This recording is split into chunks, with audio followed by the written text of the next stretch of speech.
March মাস ফিরে এলো। আচ্ছা, মার্চ মাসটাকে আমরা কিভাবে ঠিক চিহ্নিত করব?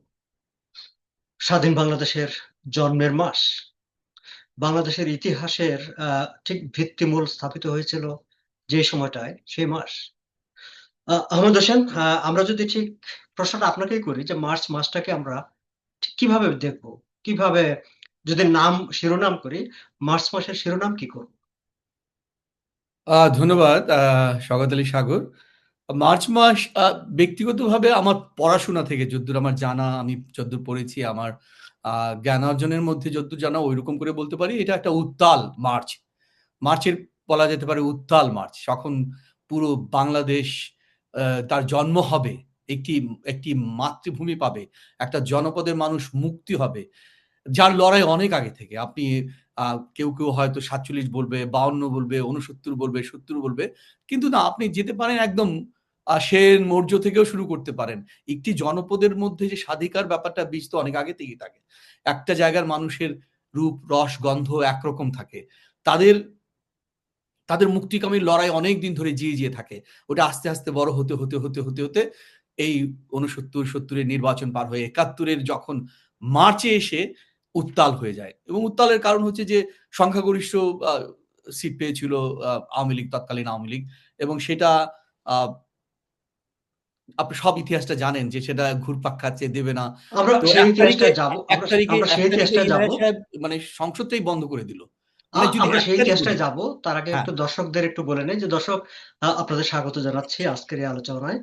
আহমেদ হোসেন যে কথাটি বলছিলেন যে, মার্চ, উত্তাল মার্চ বা বাংলাদেশের জন্মের মানে প্রাক লগ্নের যে সময়টা, সেই সময়টার মার্চ। আমরা ভেবেছি যে মার্চ মাস জুড়ে আমরা বাংলাদেশের সেই ১৯৭১ সালে ফিরে যাব। ১৯৭১ সালের মার্চ মাসে প্রতিদিন আ যেই ঘটনাগুলো ঘটেছিল, ঐতিহাসিক মুহূর্তগুলো আমাদের জীবনে এসেছিল, সেই বিষয়গুলো নতুন করে আমরা স্মরণ করব, নতুন করে আমরা আপনাদের সামনে আ আ হাজির করব। আজকে আমরা ঠিক আড্ডার মতো করে কথাগুলো বলব। আজকে আমি আমন্ত্রণ জানিয়েছি, আমার সঙ্গে আছেন আহমেদ হোসেন, আ অভিনেতা, আবৃত্তি শিল্পী, সাংস্কৃতিক ব্যক্তিত্ব, সাংস্কৃতিক সংগঠক নানাভাবেই আ আমি বলতে পারি। কিন্তু একটা কথা বলি যে তিনি মুক্তিযুদ্ধের একজন আ মুক্তিযুদ্ধ প্রেমিক এবং মুক্তিযুদ্ধকে ধারণ করা একজন মানুষ। আহমেদ হোসেন, আপনি যে জায়গাটায় বলছিলেন যে, আমরা যদি ঠিক ১লা মার্চ ১৯৭১ এ যাই, কি ঘটেছিল সেদিন আসলে? ৭১ এ ওই যে বললাম যে ৭১ এ পহেলা মার্চের আগেও কিছু ফেব্রুয়ারিতেও আমাদের ২১ এর আ সেই ভাষা আন্দোলনের ব্যাপার ছিল উদযাপন করা। তারপরে ছাত্র সংগ্রাম পরিষদের অনেক কিছুই ছিল। কিন্তু একদম মার্চে যদি ক্যাটেগরিক্যালি মানে ঘটনাপুঞ্জিতে যাই, যেমন আমি একটা বই পড়ছিলাম যে মুক্তিযুদ্ধের ইতিহাস, মেজর রফিকুল ইসলাম পিএসি। তার বই একদম কোট করেই যদি বলি, উনি বলছেন পহেলা মার্চ ১৯৭১ সালে ইয়াহিয়া খান পাকিস্তান জাতীয় পরিষদের অনুষ্ঠিতব্য অধিবেশন স্থগিত রাখে। তার মানে উনি একটা অধিবেশন হওয়ার কথা, অধিবেশনটা স্থগিত রাখেন। মানে আরেকটা উত্তাল হওয়ার, ফুঁসে উঠার, হ্যাঁ? তৎকালীন সময়ে বঙ্গবন্ধু শেখ মুজিবুর রহমানের যেই উত্তাল সময়টাতে এই সেটাকে আরো ঝলসে দেওয়ার মতো অবস্থা হয়ে গেল আরকি। এই স্থগিতকরণের ফলে তীব্র প্রতিক্রিয়া হয়। তো লেখক এইটুকু লিখেছে, তীব্র প্রতিক্রিয়া বুঝেন জায়গায়। আপনি যদি বলেন তৎকালীন সময় রেডিও, আলোচনা, চায়ের আড্ডায়, হলগুলোতে, বিশ্ববিদ্যালয়, স্কুল, কলেজে সব জায়গায় কিন্তু সেটার প্রতিক্রিয়া নড়ে উঠে। এবং আপনি যে আজকে যে অনুষ্ঠানটা শুরু করেছেন যে ১ তারিখ থেকে হয়তো যাবেন আপনি আস্থা থেকে। লক্ষ্য করে দেখবেন যে ১৯৭১ সালের মার্চের আ ৭ তারিখের ভাষণের পরে যে কোথায় মন নিল, ২৬শে মার্চ এসে আমরা বলি যে স্বাধীনতা, ২৫শে মার্চে কালো রাত্রি, তারপরে স্বাধীনতা, মানে আমরা বলি যে স্বাধীনতা দিবস। মানে ওখান থেকে ঘোষণা হলো। এবং একটি একটি মানুষের জন্মেরও দেখবেন যে বলা হয় যে আ ৯ মাস ৯ মাস প্রায় ১০ মাস ১০ দিনের মতো বলে। ১০ মাস ১০ দিনে একটি শিশু ভূমিষ্ঠ হয়। কিন্তু দেখেন কত কাকতালীয়ভাবে একটি জাতির জন্ম, কিন্তু যদি ওইভাবে ধরি যে ১ তারিখ থেকে ধরলেও মানে ডিসেম্বরের মধ্যে বর্ন, নিউ নেশন বর্ন। একদম একটা মানুষ একটা একটা একটা নারী যখন কনসিভ করে তার বাচ্চা ৯ মাস প্লাস ১০ মাস ১০ দিনের মধ্যে হয়ে যায়। আমরা জাতি, তাহলে আপনি যদি যেভাবে ধরেছেন আরকি, মার্চকে যদি ধরি, তাহলেও কিন্তু দেখবেন যে আমরা কিন্তু মানে একটা একটা জায়গায় একটা কনসিভ যদি করা হয়, সেটা বর্ন হয় গিয়ে ডিসেম্বরে গিয়ে। সেটা বলতে পারে। আর এই মার্চের থেকেই লাগাতার ১, ২, ৩, ৪, ৫, ৬, ৭ নানা কিছু হতে থাকে। ৭ তারিখে সেই ঐতিহাসিক ভাষণ, তারপর যুদ্ধ ইত্যাদি। এবং সেই ইয়েরা মানে আপনি তো জানেন যে ঐতিহাসিক সত্যটা যেটা হচ্ছে যে ইলেকশনটাও যদি যান, এর আগের ব্যাপারটা সবই বৈষম্য ছিল। মানে পূর্ব পাকিস্তানের সাথে পশ্চিম পাকিস্তানের আমি ঠিক বৈষম্যটা। এই জায়গাটায় যে আপনি যে কথাটা বললেন যে একটি অধিবেশন ৩রা মার্চ জাতীয় পরিষদের অধিবেশন ডাকা হয়েছিল যেটি হুম, একটু যদি সেই ঠিক নির্বাচনটা আমি দর্শকদের একটু মনে করিয়ে দিই। আসলে সেই নির্বাচনটা ১৯৭০-এর ৭ই ডিসেম্বর হুম, একটা জাতীয় পরিষদের নির্বাচন অনুষ্ঠিত হয়েছিল। যে নির্বাচনে বঙ্গবন্ধু শেখ মুজিবুর রহমানের নেতৃত্বে তৎকালীন আওয়ামী লীগ সংখ্যাগরিষ্ঠ আসনে বিজয়ী হয়েছিল। আমরা যদি আসনগুলোর দিকে তাকাই সেই সময়ে আ জাতীয় পরিষদে মানে পুরো পাকিস্তান জুড়ে যে আসনগুলো সেখানে ১৬৭ টি এবং প্রাদেশিক আ পরিষদে ২৯৮ টি পূর্ব পাকিস্তানের প্রতিনিধি হিসাবে বাঙালি প্রতিনিধিরা সেখানে বিজয়ী হয়েছিল। ফলে যেহেতু সংখ্যাগরিষ্ঠ প্রতিনিধিরা নির্বাচনে আওয়ামী লীগের প্রতিনিধিরা নির্বাচিত হয়েছিলেন, সঙ্গত কারণেই সরকার গঠনের কথা তাদের হাতেই দায়িত্ব পুরো পাকিস্তানের শাসন ক্ষমতা ন্যস্ত হওয়ার কথা ছিল। এবং সেটি নিয়েই আসলে আলাপ আলোচনা চলছিল এবং ৩রা মার্চ অধিবেশন ডাকা হয়েছিল। কিন্তু ৩রা মার্চ কিন্তু সেই ১ তারিখে অধিবেশনের সেটা স্থগিত করে দেয় উনি। ইয়াহিয়া খান আগে ১ এসে তারিখেই বলে যে আজকের এটা এই দিনে হবে না। ১লা মার্চে আ সেই অধিবেশনটি স্থগিত করে দেওয়া হয়। এবং তার প্রতিক্রিয়ায় সম্ভবত আমাদের দেশে আপনি যদি খেয়াল থাকে যে আ তার পরের দিন ৩ মার্চ ঢাকায় এবং ৪ মার্চ ২ মার্চ ঢাকায় এবং ৩রা মার্চ সারা বাংলাদেশে হরতাল ডাকা হয়েছিল সেই সময়। হ্যাঁ, কিন্তু ওই স্থগিতকরণের এই যে সূক্ষ্ম তার ইয়াহিয়া খানের আ তার যে চিন্তা, এর প্রতিফলনটা কিন্তু পরবর্তীকালে টের পাওয়া যায় বা আগে টের পাওয়া যায় যে আওয়ামী লীগকে ক্ষমতা দিলে আ পাকিস্তানের মতো রাষ্ট্রের আ প্রধান হবেন পূর্ববঙ্গের একটি তারা আমাদেরকে খুব নিচু জাত হিসেবে মনে করে। আমরা বামন, আমরা ছোটখাটো এবং আপনি তৎকালীন সময়ে যুদ্ধের সময় যত গার্ডিয়ান পত্রিকা-টত্রিকা লিখেছে, বারবার ও পশ্চিম পাকিস্তানের ওদের পত্রিকাগুলোতে বারবার আমাদেরকে খাটো করেই বলা হয়েছে যে আমরা একটু নিচু জাত, খর্বাকৃত এবং তারা স্বাধীনতা চায়, স্বাধিকার চায়, তাদের নাই, মানে অনেক কিছুই নাই। মানে তাচ্ছিল্যর সুরে। এবং ওই কারণেই স্থগিতকরণ যে আরেকটু পেঁচানো যায় কিনা। যে দেখা যায় কিনা বঙ্গবন্ধু শেখ মুজিবুর রহমানকে একটু আ কম্প্রোমাইজ এ এনে কিছু করা যায় কিনা। কিন্তু তাহার চিন্তা যে সেদিকে ভুল ছিল যে বাঙালি জাতির যে এতদিনের ফুঁসে ওঠা বৈষম্যের বিরুদ্ধে যে লাগাতার ৬ দফা, ১১ দফা এগুলো তো চলে আসছে দীর্ঘ ৫২ থেকে শুরু করে। আর এবং যদি আপনি আমি ঐতিহাসিক বেত্তা না কিন্তু আমার কাছে চিন্তা হয় যে মানে জন্মতেই এটা তো সবাই স্বীকার করে। জন্মতেই একটা ভুল কাটাকাটি হয়েছে।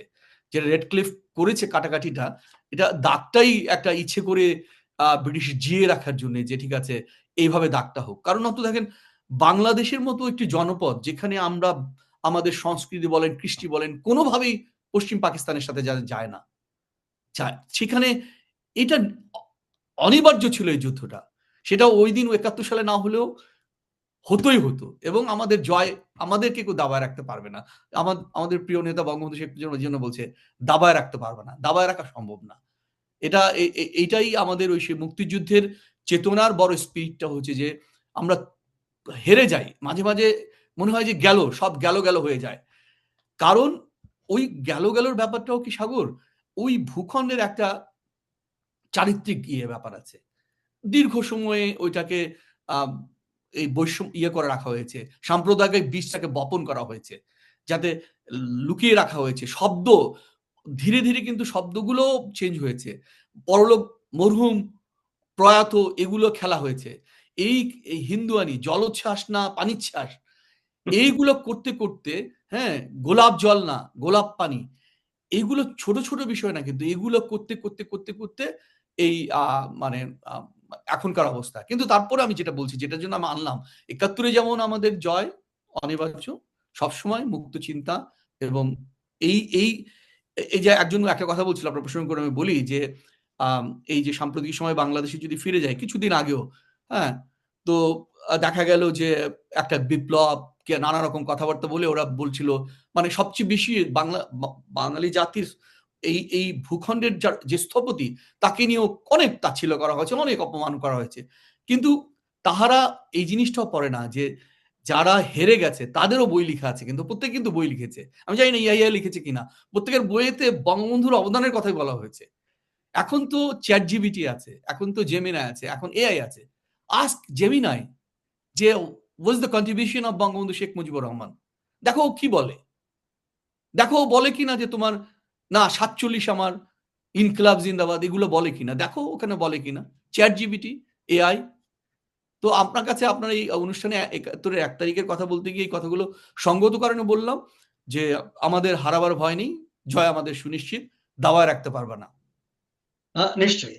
এবং আমরা আসলে ১৯৭১ সালের মার্চের এই প্রথম দিনে সেদিনও আসলে দাবায় রাখা যায়নি। কারণ যখন ইয়াহিয়া খান ঘোষণা করেছিলেন যে সংসদ অধিবেশনটি মানে জাতীয় পরিষদের অধিবেশনটি স্থগিত করা হলো অনির্দিষ্টকালের জন্য। এবং এই খবরটি আসার সঙ্গে, সঙ্গে কিন্তু পুরো মানে ঢাকা শহর সহ মানে তৎকালীন পূর্ব পাকিস্তানের মানে বিভিন্ন অঞ্চল বলতে গেলে অচল হয়ে পড়েছিল। ঢাকা বিমানবন্দর থেকে বিমান চলাচল বন্ধ হয়ে গিয়েছিল। বঙ্গবন্ধু শেখ মুজিবুর রহমান তখন ছিলেন হোটেল পূর্বানীতে, তার পার্লামেন্টারি কমিটির বৈঠক তিনি করছিলেন। কারণ আর একদিন পরে তিনি সংসদ অধিবেশনে যাবেন। তিনি তার সংসদ নির্বাচিত প্রতিনিধিদের সেখানে ডেকেছিলেন এবং সেখানে তিনি ঘোষণা করেছিলেন যে ঐতিহাসিক ৬ দফা যেটি ৬৬ সালে ঘোষণা করা হয়েছিল এবং পরবর্তী ১১ দফা তার ভিত্তিতে তিনি যে সরকার গঠন করবেন বা বাঙালি নির্বাচিত প্রতিনিধিরা যে সরকার গঠন করবেন তার শাসনতন্ত্রের মূল ভিত্তি হবে এই ৬ দফা এবং ১১ দফা। আ এবং মজার ব্যাপার হচ্ছে যে সেদিনকে তো সারা দেশের মানুষ আসলে রাস্তায় নেমে এসেছিল। সেদিনই আসলে বোঝা গিয়েছিল যে না, মানুষ অন্য কিছু মানতে রাজি না। মানুষ তারা যে ৭০ এর যে নির্বাচনে মতামত দিয়ে দিয়েছিল যে বঙ্গবন্ধু শেখ মুজিবুর রহমান পুরো পাকিস্তানের শাসন করবেন। বাঙালিরা এই দেশটাকে শাসন করবে সবটাকে মিলিয়ে। আর যদি সেটির সুযোগ না দেওয়া হয় তাহলে বাঙালি তার অধিকার ছিনিয়ে নেবে। এবং যেটি আহমেদ হোসেন বলছিলেন যে দাবায় রাখতে পারবে না বা দাবায় রাখা যাবে না। আসলে সেই স্পিরিট নিয়েই সেদিন সবাই রাস্তায় নেমে গিয়েছিল এবং আসলে শেষ পর্যন্ত দাবায় রাখা যায়নি। তাই তো? হ্যাঁ, আমার ব্যক্তিগত অভিজ্ঞতা থেকে বলি, আমি তখন ছোট। আ সদ্য আ পশ্চিম পাকিস্তানে আমার বাবা চাকরি করতেন। সেখান থেকে বোঝা যাচ্ছিল যে এর আগে আমাদেরকে পাঠিয়ে দিয়েছে। আমার মা, আমার ভাই-বোনরা। তো আমি এই লালবাগের হাজারীবাগে থাকি। আমাদের পাশেই হচ্ছে বিডিআর, পিলখানা। তো আমার মনে আছে যে আ আমরাও যে রাস্তায় যাওয়া একটা একটা উত্তাল সময় যারা আ রাজনীতির সাথে জড়িত বড় আ মহল্লার যারা বড়রা আছে তারা একরকম ফুসফাস কথাবার্তা বলছে।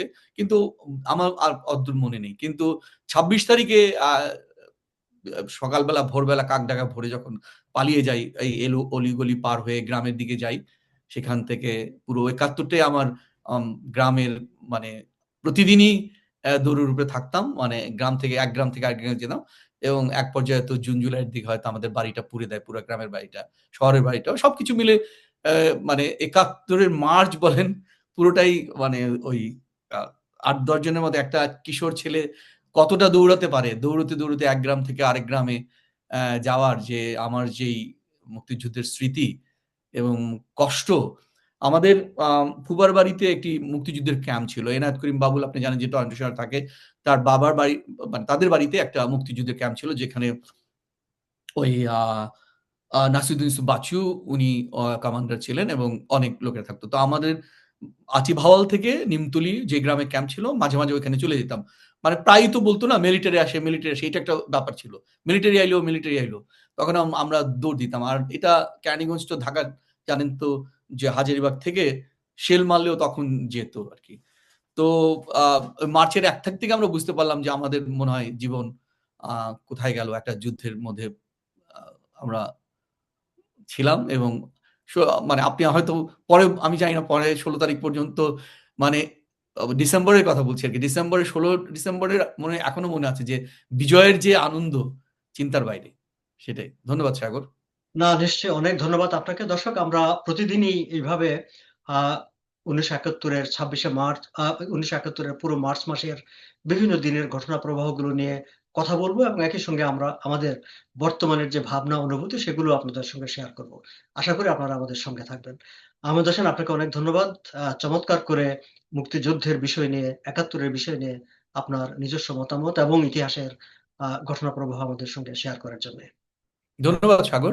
এই যে আপনি কাজটা করছেন এটা অত্যন্ত চমৎকার। আমাদের রিফ্রেশ করা, আমাদের মাথার মধ্যে যেগুলো আছে ধরেন আমি নিজেকেও যদি যাচাই করি যে এ যে কি বললাম, কি বললাম না। কিন্তু আমার কাছে এইটুকু ভালো লাগছে ভাই তুমি যে বিপক্ষে কথা বলছো, তুমি ১০ টা বই পড়ো, শত্রুর বই পড়ো। মানে এইটা তো আ মেজর রফিকুল ইসলাম পিএসপির মুক্তিযুদ্ধের ইতিহাসটা পড়া দরকার নেই। আরো ইতিহাস আছে। আরো অনেক বই আছে। পড়ে তুমি ডিসিশন নাও যে ভাই না এটা অ এটা ভারতের আগ্রাসন ছিল, হ্যান ছিল। এগুলোই বাতচিত ওই মানে ওই ওই অপদেষ্টাদের মুখ থেকে আর বাচ্চা আ যাদের লুলু কথা বলে না তাদের কথা শুনে যদি ঝাঁপায়া পড়ো তাহলে দিন শেষে বাংলাদেশেরই ক্ষতি হবে। কিন্তু একটা ভালো দিক হচ্ছে আমরা যারা প্রবাসে আছি, আপনার মতো মানুষরা যারা দূর থেকে এখনো চেতনাকে সবসময়ই এটা হয়েছে। ৭১ এ আপনি দেখবেন যে আবু সাঈদ চৌধুরী সেই লন্ডনে বসে তারা যে মুভ গুলো করেছে, পুরো ইউরোপটাকে চষে বেরিয়েছে। তো সেগুলো আর আমরা যা করি আপনি যেটা করছেন একজন সাংবাদিক হিসাবে, এ তো আর ইয়ে না যে পাওয়ার জন্যে না। এটা করছেন আপনার চেতনা থেকে আপনার দেশকে ভালোবাসেন না, আমরা বলে।